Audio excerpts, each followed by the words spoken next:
ভারতীয় আগ্রাসনের প্রতিবাদে বিএনপির সহযোগী সংগঠনের লং মার্চ, অভ্যন্তরীণ বিষয়ে হস্তক্ষেপ না করার আহ্বান।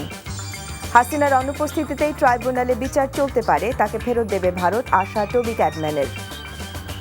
রাষ্ট্র বেশি ক্ষতিগ্রস্ত হয়েছে এমন দুর্নীতিবাজদের ছাড় নয় দুদক চেয়ারম্যান, নিজেরাও দেবেন সম্পদের হিসাব। রাখাইনে যুদ্ধ পরিস্থিতিতে টেকনাফ সীমান্তে আতঙ্ক, কোস্টগার্ড ও বিজিবির টহল জোরদার।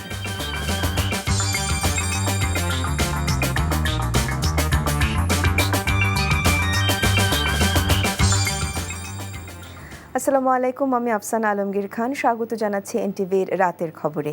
ক্রাউন সিমেন্ট শিরোনাম দেখছিলেন, এবার চলে যাচ্ছি পুরো খবরে।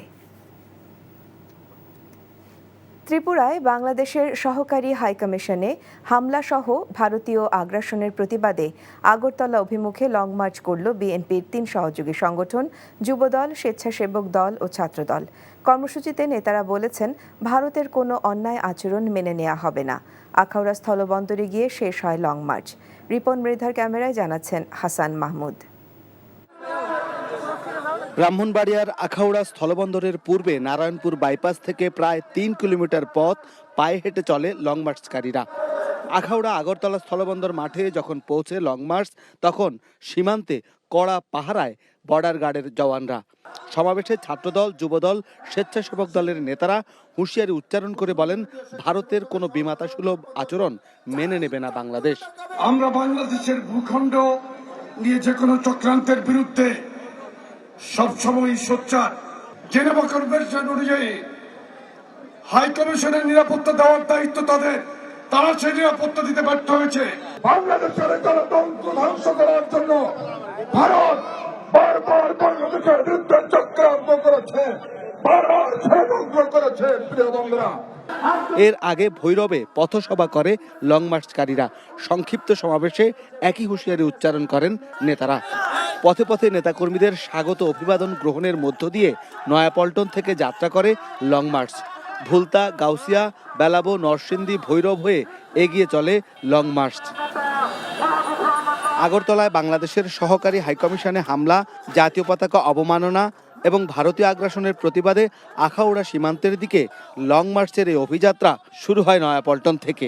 সেখানে সংক্ষিপ্ত সমাবেশে বিএনপির সিনিয়র যুগ্ম মহাসচিব বলেন, ভারত বাংলাদেশে নিজেদের কর্তৃত্ব চালাতে চায়।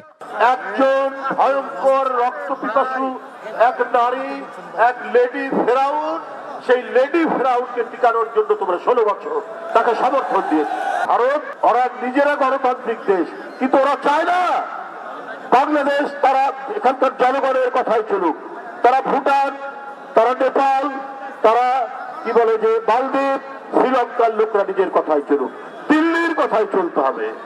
বন্ধুরা আবার, ওরা বাংলাদেশের মানুষের রক্তের যে তেজ, তাদের যে আত্মশক্তি, তাদের যে বীরত্ব, তাদের যে তৃপ্ত পদবিক্ষেপে এগিয়ে যাওয়ার যে ঐতিহ্য, এইটা দিল্লির সাউথ ব্লক ওরা বুঝতে পারেনি।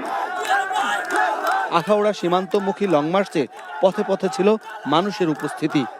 134 কিলোমিটারের দীর্ঘ লং মার্চ শেষে আখাউড়ায় সমাবেশ করে লং মার্চকারীরা বললেন, ভারতীয় সরকারকে, শেখ হাসিনাকে ফিরিয়ে দেওয়ার জন্য অন্তর্বর্তী সরকার যাতে চাপ সৃষ্টি করে, সেটা অচিরেই দেখতে চায় বাংলাদেশের মানুষ।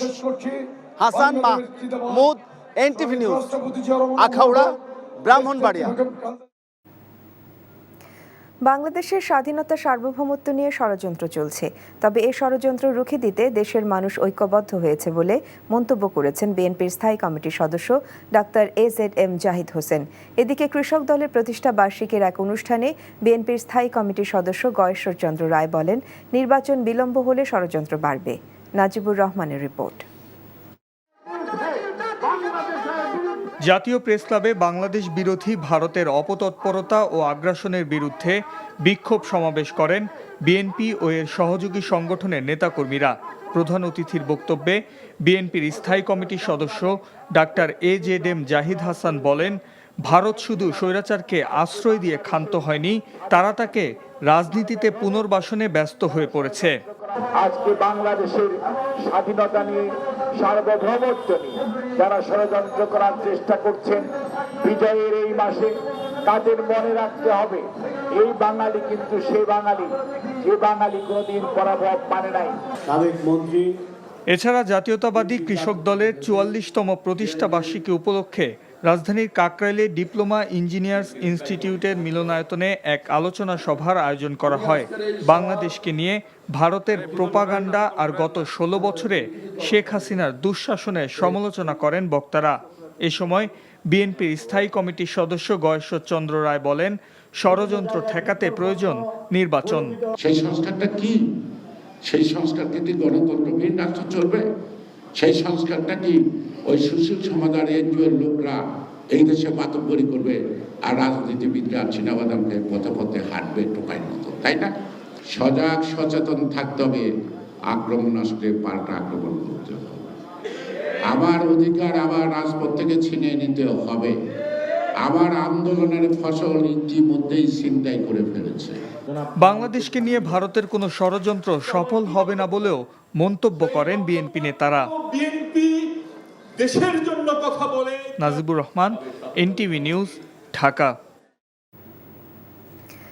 সাবেক প্রধানমন্ত্রী শেখ হাসিনার অনুপস্থিতিতেও আন্তর্জাতিক অপরাধ ট্রাইব্যুনালে তার বিচার কাজ সম্পন্ন করা যাবে বলে মনে করেন ট্রাইব্যুনালের চিফ প্রসিকিউটরের বিশেষ উপদেষ্টা টবি ক্যাডম্যান। একই সাথে তিনি মনে করেন ভারত একটি গণতান্ত্রিক দেশ, তারা আইনের শাসনের প্রতি শ্রদ্ধাশীল এবং সে কারণেই শেখ হাসিনাকে বাংলাদেশ ফেরত চাইলে তারা সহযোগিতা করবে। সকালে আন্তর্জাতিক অপরাধ ট্রাইব্যুনালে প্রসিকিউশন এবং তদন্ত সংস্থার সাথে বৈঠক শেষে তিনি এসব কথা বলেন। আরও জানাচ্ছেন হাসান জাবেদ। লন্ডন ভিত্তিক গার্নিকা 37 ল ফার্মের যুগ্ম প্রধান ব্রিটিশ আইনজীবী টবি ক্যাডম্যানকে সম্প্রতি বাংলাদেশের আন্তর্জাতিক অপরাধ ট্রাইব্যুনালের চিফ প্রসিকিউটরের বিশেষ উপদেষ্টা হিসেবে নিয়োগ দেওয়া হয়। বুধবার তিনি প্রসিকিউশন এবং তদন্ত সংস্থার সাথে বৈঠক করেন। পরে সাংবাদিকদের তিনি বলেন, শেখ হাসিনাকে ভারত সরকার ফেরত না দিলে আইসিসির সহযোগিতা নেওয়া যেতে পারে, তবে ভারত গণতান্ত্রিক দেশ হিসেবে শেখ হাসিনাকে ফিরিয়ে দেবে বলে প্রত্যাশা তার। বাংলাদেশ এবং ভারতের মধ্যে বন্দি বিনিময় চুক্তি আছে। তাছাড়া ভারত একটি গণতান্ত্রিক দেশ, তারা অন্য দেশের আইন ও বিচার ব্যবস্থার প্রতি শ্রদ্ধাশীল। কাজেই শেখ হাসিনাকে বিচারের জন্য বাংলাদেশ ফেরত চাইলে তারা ফেরত দিবেন, এমনটাই প্রত্যাশা করছি। আর না দিলে আইসিসির সহযোগিতা নেওয়া যাবে। শেখ হাসিনার অনুপস্থিতিতেও গণহত্যা এবং মানবতা বিরোধী অপরাধের বিচার করতে কোনো বাধা হবে না।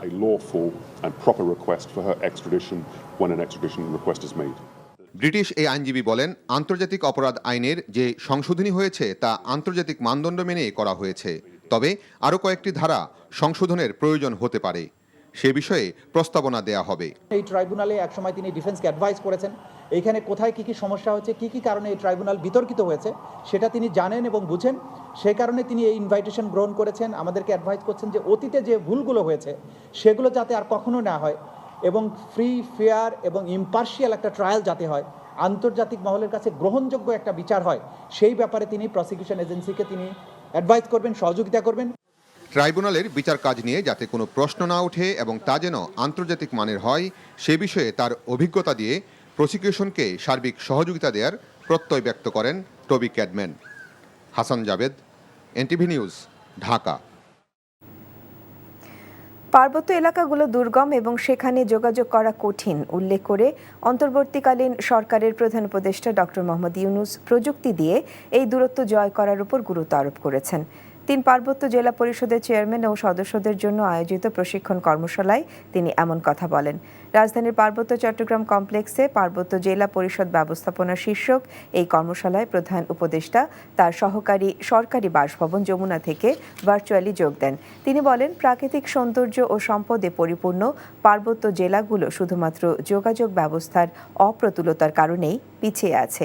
পার্বত্য এলাকার মেয়েরা ফুটবলে বিশ্ব জয় করেছে উল্লেখ করে ডক্টর ইউনূস বলেন, এই এলাকার তরুণদের শুধু বাংলাদেশের নাগরিক নয়, বিশ্ব নাগরিক হতে হবে।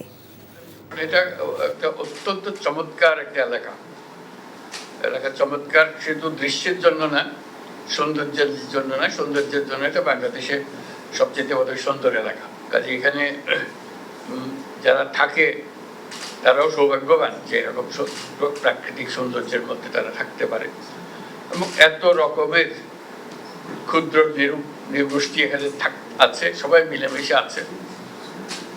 মিলেমিশে থাকতে হলে সমস্যাও হয়, সমস্যাগুলো আছে, কিন্তু সমস্যাগুলো সমাধানযোগ্য।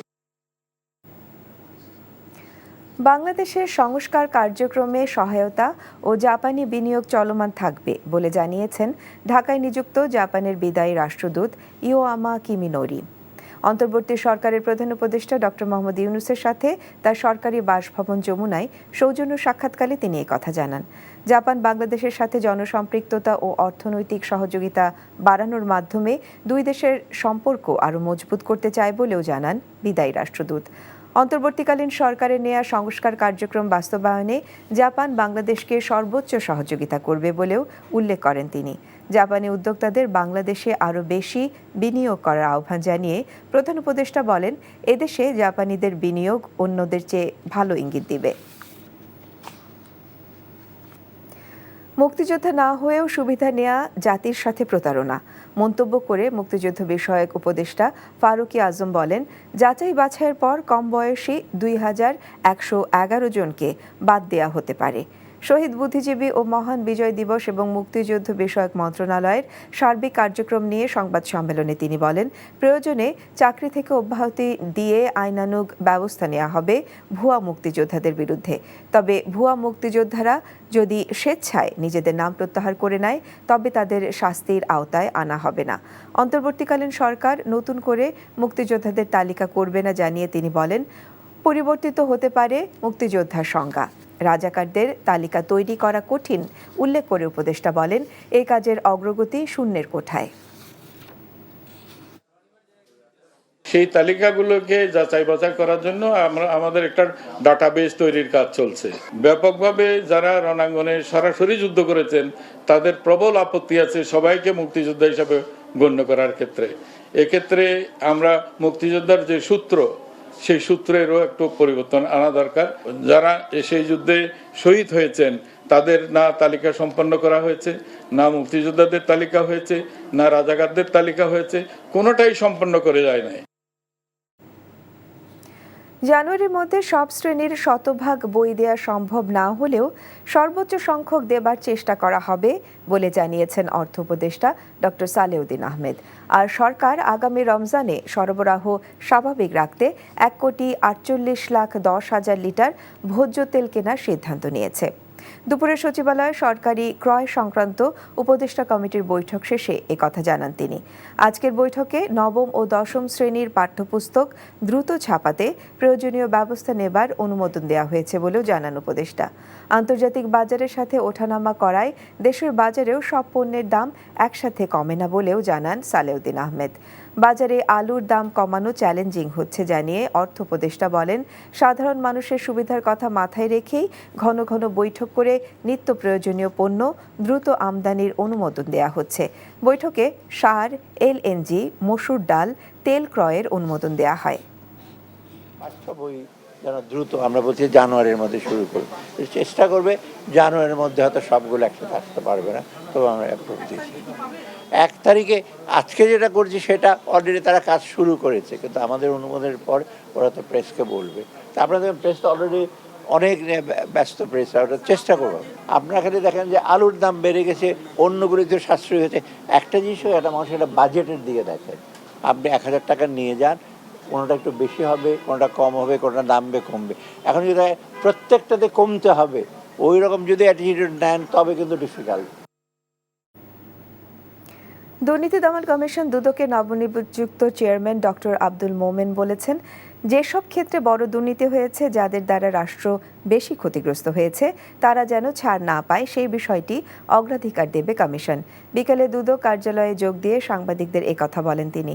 এ সময় তিনি জানান, আগামী 7 দিনের মধ্যে কমিশনের নতুন সদস্যদের সম্পদের হিসাব বিবরণী প্রকাশ করা হবে। রিপোর্ট করছেন জুনায়েদ আল হাবিব। টানা 42 দিনের শূন্যতা শেষে আজ দুর্নীতি দমন কমিশনে যোগ দিলেন দুদকের নতুন chairman doctor Abdul Momen O commissioner Ali Akbar Azizi.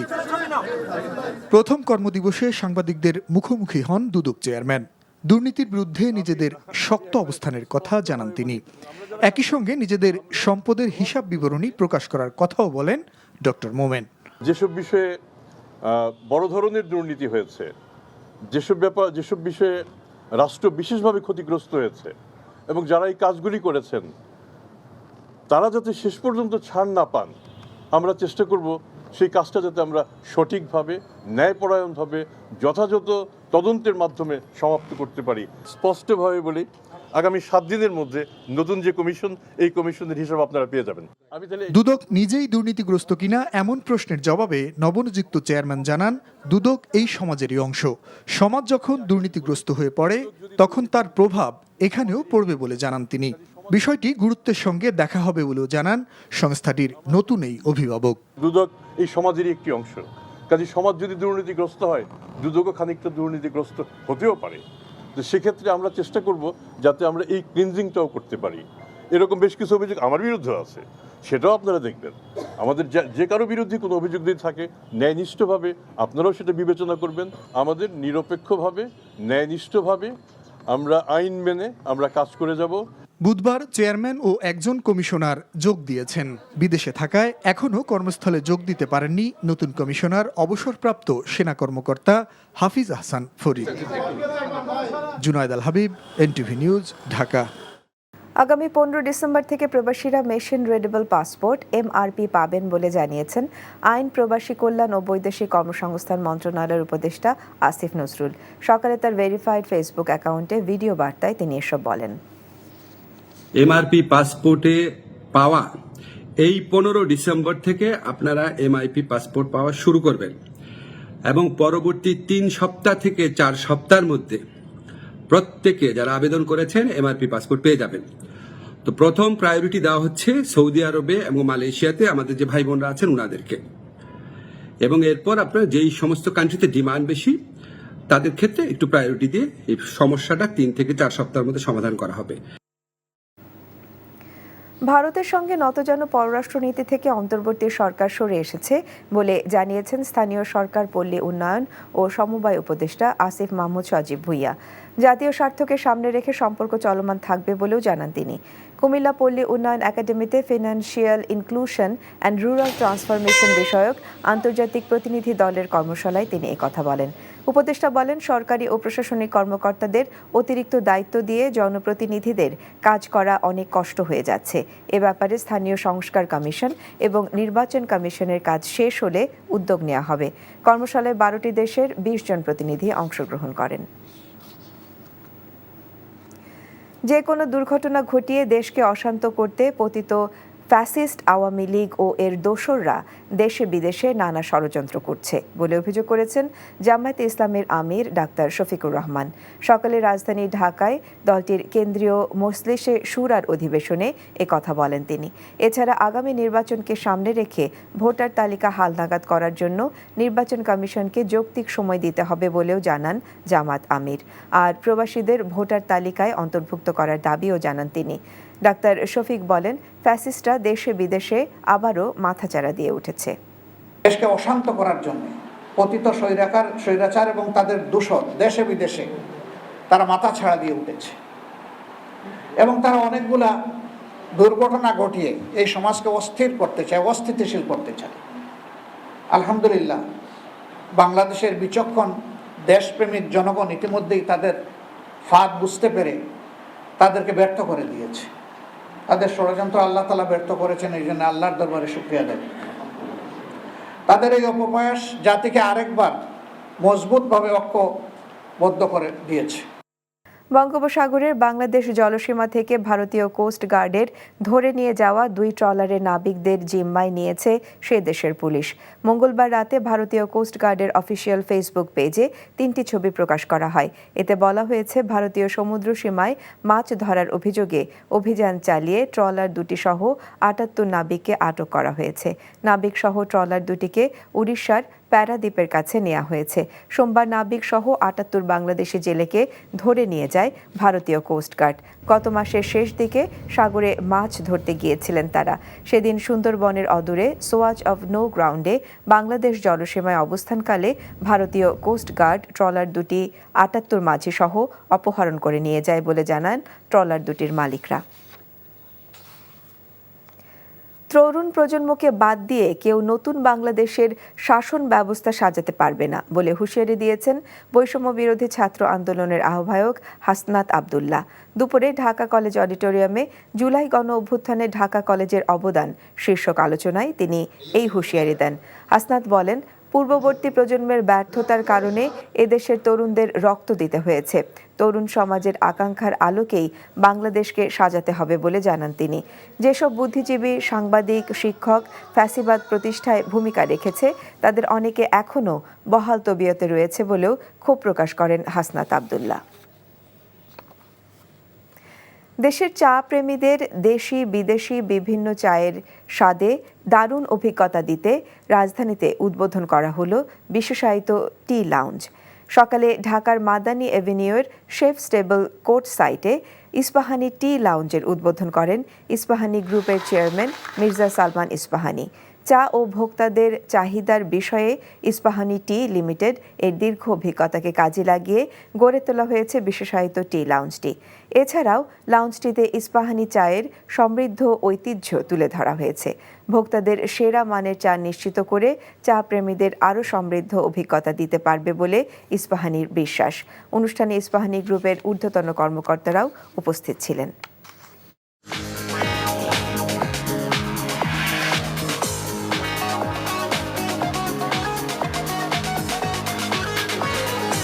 Advertising agencies association of Bangladesh AAAB'র প্রথম নেটওয়ার্কিং ইভেন্ট অনুষ্ঠিত হয়েছে। নতুন নির্বাহী কমিটি গঠনের পর সম্প্রতি বনানী ক্লাবে অনুষ্ঠিত হয় এই ইভেন্ট। অনুষ্ঠানে অর্ধশতাধিক বিজ্ঞাপনী সংস্থার স্বত্বাধিকারী সিইও উপস্থিত ছিলেন। এ সময় AAAB'র কার্যনির্বাহী পরিষদের সভাপতি সানাউল আরিফিন সহ অন্যরা বক্তব্য রাখেন। বিশেষ অতিথি ছিলেন ইউনিলিভার বাংলাদেশের চেয়ারম্যান ও ব্যবস্থাপনা পরিচালক মোহাম্মদ জাভেদ আক্তার। তিনি বলেন, সৃজনশীলতাকে কেন্দ্র করে আবর্তিত হচ্ছে বিজ্ঞাপন জগৎ। বিজ্ঞাপনের লিখনি এবং দর্শকদের সঙ্গে সংযোগ স্থাপনে আরও গবেষণার উপর গুরুত্ব আরোপ করেন বক্তারা।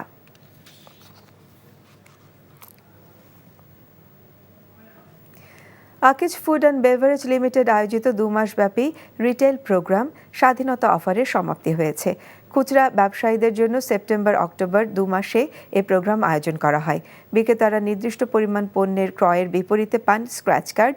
এর মাধ্যমে জিতে নেন আকর্ষণীয় পুরস্কার।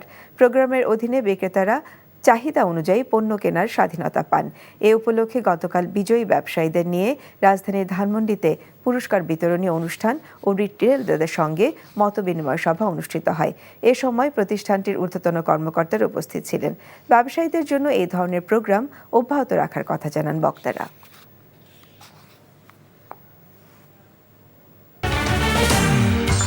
ভারতীয় আগ্রাসনের প্রতিবাদে বিএনপির সহযোগী সংগঠনের লং মার্চ, অভ্যন্তরীণ বিষয়ে হস্তক্ষেপ না করার আহ্বান। হাসিনার অনুপস্থিতিতেই ট্রাইব্যুনালে বিচার চলতে পারে, তাকে ফেরত দেবে ভারত আশা টবি ক্যাডম্যানের। রাষ্ট্র বেশি ক্ষতিগ্রস্ত হয়েছে এমন দুর্নীতিবাজদের ছাড় নয়, দুদক চেয়ারম্যান নিজেরাও দিবেন সম্পদের হিসাব। রাখাইনের যুদ্ধ পরিস্থিতিতে টেকনাফ সীমান্তে আতঙ্ক, কোস্টগার্ড ও বিজিবির টহল জোরদার। এই ছিল রাতের খবরে। এই খবরের ভিডিও সহ আপডেট জানতে ভিজিট করুন এনটিভি অনলাইন www.ntvbd.com। এছাড়াও এনটিভির জনপ্রিয় সব অনুষ্ঠান ও খবরের আপডেট জানতে ভিজিট করুন আমাদের ইউটিউব এবং ভেরিফাইড ফেসবুক পেজ।